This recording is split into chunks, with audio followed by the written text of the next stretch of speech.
একটা বছর পেরোতে না পেরোতেই ফ্যাসিস্টরা মনে করছে তারা আবার তাদের তাদের তাদের দখল হওয়া এবং তাদের হারানো সিংহাসন তারা ফিরে পেতে যাচ্ছে। আমি স্পষ্টভাবে বলতে চাই,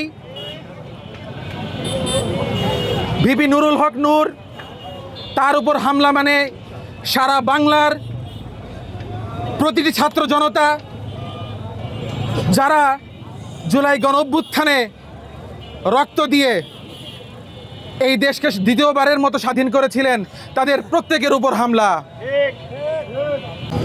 কিন্তু আমি একই সাথে জানিয়ে দিতে চাই, যারা মনে করছেন তারা তাদের হারানো সিংহাসনটা ফিরে পেতে যাচ্ছেন, তারা অন্ধের দেশে বাস করছেন।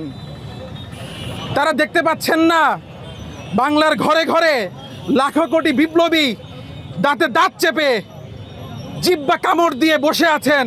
বিপ্লবকে তারা পূর্ণ করতে পারেননি। বিপ্লবকে পূর্ণ করার আরেকটি দাগ আসলে তারা আবারও জীবন দেওয়ার জন্য রাস্তায় নেমে আসবেন।